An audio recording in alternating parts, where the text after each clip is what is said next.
He supported Career Tech in every way, but he supported education. And one of the things he always said is, when you raise the tide, you raise all the education ships, not only just vocational education at the time, but higher ed and common ed as well. So every time I come by the Francis Tuttle Votech system, He brought Oklahoma together. I believe he's the only governor that I'm aware of in history that won 77 counties the second time he ran. One of my favorite George Nigh stories is about his second election, when he was elected the second time to be the governor. George was standing on the stage, and I was standing kind of back with one of his staff members who is a really good friend of mine, and we were watching. And as people came up to the stage to shake hands with George, I was amazed that he not only knew their names, but he knew where they were from. You know, George had given so many graduation speeches in small towns in Oklahoma. He knew which way the main street ran in every town, whether it ran east or west or north or south. He just knew Oklahoma. He was an Oklahoman at heart, and he did everything that was good for Oklahoma. He's a good friend and a thoughtful person, and a loving father and a loving husband, and he loves Oklahoma. Dr. Fisher, I didn't know we had this much money. We could do things like this. Don't tell them what we can do now with the state capitol once we see these places. In those days, when the governor was a teacher at McAllister, the Votech programs were in shop buildings out behind the buildings, school buildings. And with Dr. Tuttle coming in as director, he was looking at promote and improving the image of Votech. He was a governor when we had the opportunity with the oil boom that we had.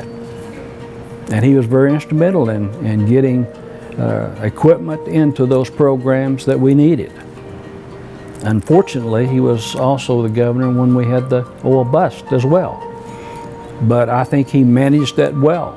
He managed those two systems very well as a governor of Oklahoma.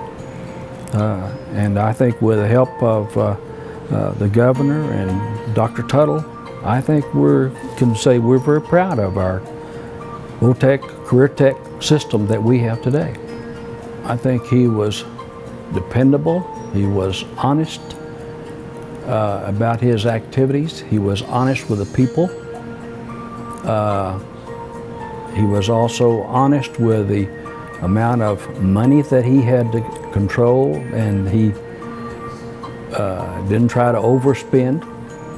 He stayed within his limits, and I think that's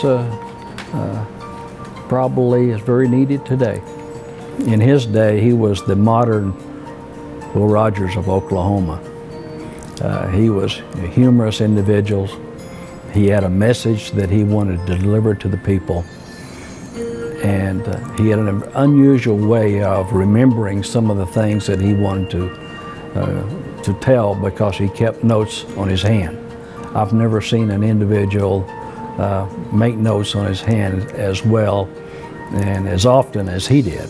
Not only the governor was good in promoting education, but he was also good with students and with the people of Oklahoma. The private who had just been running said, "I'm getting out of here." And the mystery figure out of the night that had grabbed him and stopped him said, "Young man, do you know who you're talking to?" And the private said, "No, I don't." And the figure out of the night said, "Young man, you're talking to a colonel." And the private said, "Have I run that far?" I met Governor Nigh actually as an employee. I worked for the governor at the University of Central Oklahoma in the governor's office as equity officer. Equity officer was a kind of unique position. If there were problems or issues on campus, oftentimes the president would ask me to go and get involved with those issues, report back to him. So we had contact almost on a daily basis on a number of different things going on.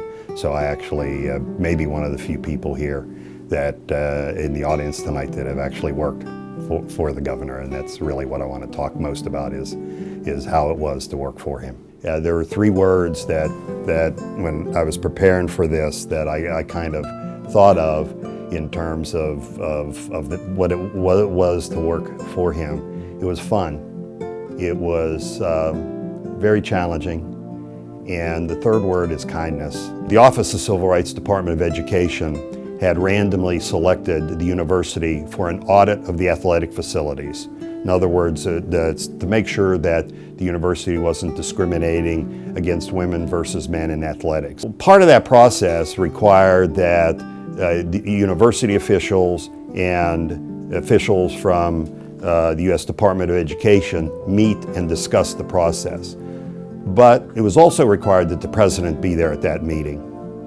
And so we had gathered in a conference room not far from the president's office, and there were some university officials. I was present for that, and there were some officials, probably about 6 or 7 on each side from the U.S. Department of Education. It's pretty, somewhat tense, not a lot of interaction going on, and we were waiting on President Nigh to come into the room. Well, I had not taken notice that the whole room just happened to be males. The representatives from the university were males, and the representatives from the government were males. And so we were sitting there waiting, and President Nigh walks in. He greets everybody, moves around the room and sits down, and he looks and he says, he put his hands on the table and he said, "Okay, let me get this clear. All of us guys are going to decide whether or not we're discriminating against the women." It tickled me so much, I couldn't stop giggling. It cut the tension in the room. People relaxed, and we went forward and along with whatever the process was. But that's an example of his humor, his wit, knowing how to say the right thing at the right time. I think that the governor's qualities come from his love of Oklahoma. He wanted to be in public service at a very young age, and was. But I've never met an individual that loves Oklahoma more than he does. The thing that I'll always remember about my professional working relationship and my personal relationship with Governor, President, boss, George, my friend, is his devotion to his family, of course. He is devoted to those around him and continues to be. He still is Oklahoma's spokesman. So I just want to conclude by saying to the governor and to Donna, thank you for your support of vocational education. A lot of people will chronicle that tonight. I've wanted to talk about my relationship with you on a personal and a work basis.